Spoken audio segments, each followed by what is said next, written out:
Halo sobat, jumpa lagi saya di sini. Assalamualaikum warahmatullahi wabarakatuh. Apa kabar semuanya? Semoga selalu diberikan kesehatan dan juga rezeki yang melimpah. Amin. Pernahkah Anda mengalami uang Anda itu hilang secara misterius? Uang yang sudah Anda hitung, uang yang sudah Anda bagi-bagi. Misalkan nih, uang seratusan ribu. Nah, uang seratusan ribu ini Anda kumpulkan, Anda staker 1 juta, kemudian uang 50-an ribu, Anda staker 1 juta. Ternyata esok harinya setelah Anda simpan, entah itu Anda simpan di lemari, entah Anda simpan di tas, saat Anda mau belanja esok hari, ternyata uang ini berkurang. Entah selembar atau 2 lembar, uang ini berkurang. Pernahkah Anda mengalami kejadian seperti ini? Saya dulu sering mengalami yang namanya uang hilang secara misterius. Uang hasil dagang yang sudah saya hitung per 1 juta tiap malam itu, pada esok harinya setelah saya cek itu berkurang. Ada yang tinggal 900 ribu, ada yang tinggal 950 ribu, tergantung berapa besar uang kita ini. Kalau uangnya 100 saja hilangnya 100, kalau uangnya 50-an ribu pasti hilangnya 50 ribu. Hal ini tentu sangat merugikan kita, sebagai pedagang. Sudah capek-capek kerja dari pagi sampai sore, ternyata hasilnya diambil entah siapa, kita nggak tahu. Entah itu orang atau entah makhluk gaib, kita nggak tahu siapa yang mengambilnya. Tapi yang jelas, mengambilnya itu sangat rapi. Posisi uang yang lain itu tidak ada yang bergeser, tidak ada yang berubah. Kejadian ini dulu sempat saya tanyakan pada masyarakat sekitar.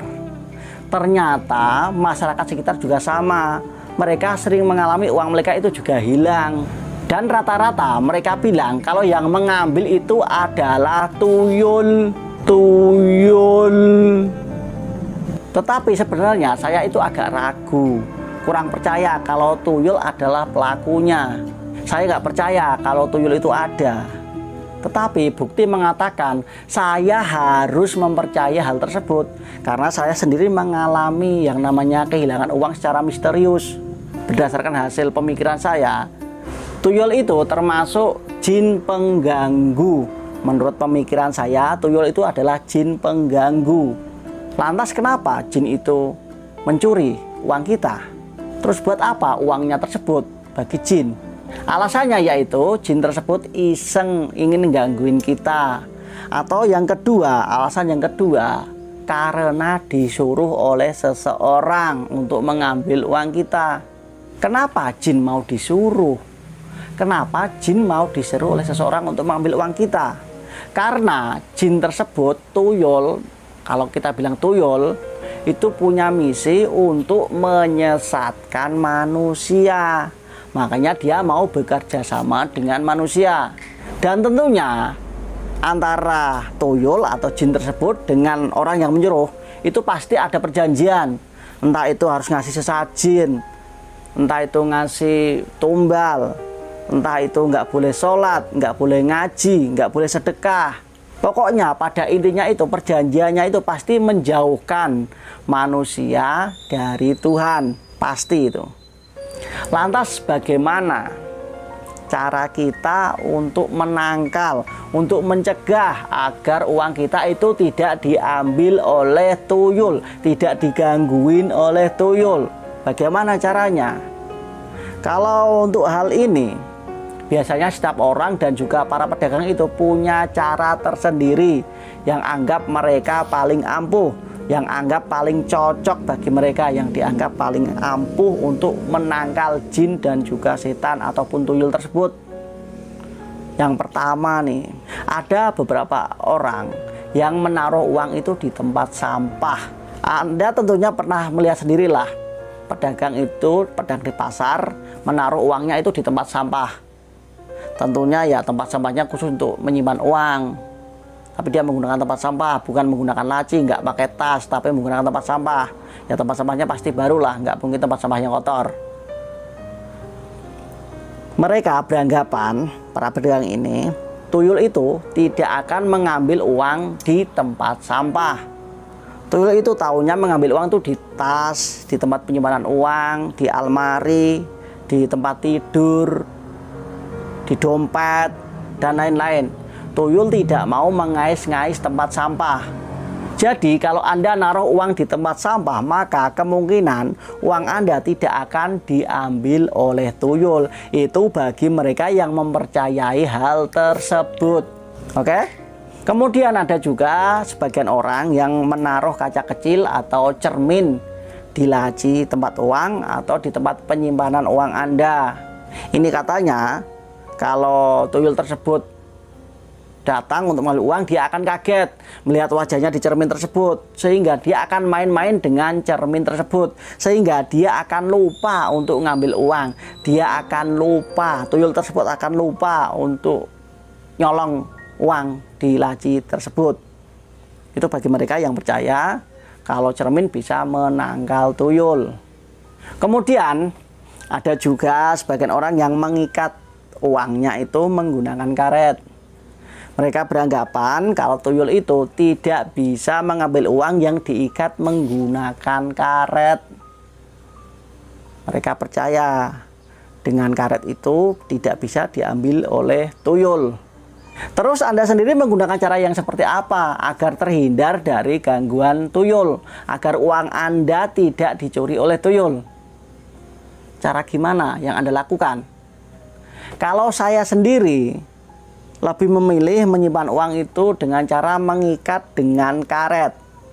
Tetapi dengan tambahan, saya saat mengikat uang tersebut menggunakan karet mengucapkan Bismillahirrahmanirrahim. Ini contohnya. Uang ini sebelum saya ikat, ini saya rapikan, kemudian saya gulung seperti ini.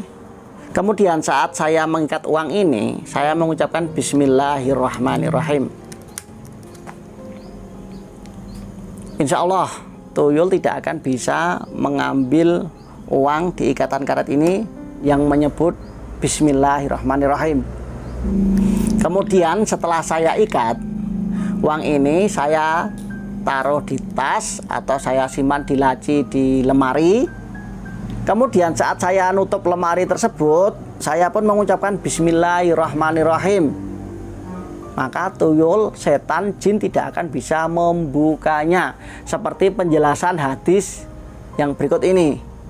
Tutuplah pintu-pintu dan ucapkanlah bismillah, karena sesungguhnya setan tidak akan bisa membuka pintu yang tertutup yang disebutkan nama Allah. Hadis riwayat Bukhari dan juga Muslim. Selain itu, Anda juga harus memperbanyak membaca Al-Quran, terutama surat Al-Baqarah, karena surat tersebut bisa mengusir setan, bisa menjauhkan rumah kita dari setan, dari gangguan jin. Seperti penjelasan hadis yang satu ini. Janganlah kalian jadikan rumah kalian itu seperti kuburan. Sesungguhnya setan lari dari rumah yang dibacakan surat Al-Baqarah di dalamnya. Itu hadis riwayat Muslim. Jadi sudah sangat jelas sekali kalau kita itu dianjurkan untuk membaca Al-Quran agar rumah kita itu tidak didatangi setan, tidak diganggu oleh jin-jin pengganggu, tidak didatangi oleh tuyul. Tuyul ini termasuk jin, dia adalah jin pengganggu karena dia itu mengganggu manusia, dia itu suka mencuri, dia itu menjerumuskan manusia ke hal-hal yang sesat, hal-hal yang menyimpang dari ajaran agama. Selain itu, Anda juga harus rajin menjalankan ibadah, terutama sholat 5 waktu jangan sampai terputus. Dan memohon kepada Tuhan agar dijauhkan dari gangguan jin dan juga sihir. Mintalah rezeki kepada Tuhan. Semenjak saya mengamalkan hal tersebut dengan penuh keyakinan dan ikhlas, serta penuh kepercayaan, saya tidak lagi yang namanya kehilangan uang secara misterius.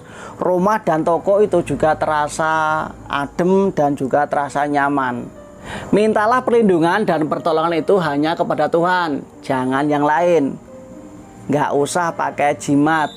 Jauhi segala sesuatu yang berbau dengan klinik, karena hal itu sungguh sangat menyesatkan bagi Anda sendiri. Semoga bermanfaat. Salam.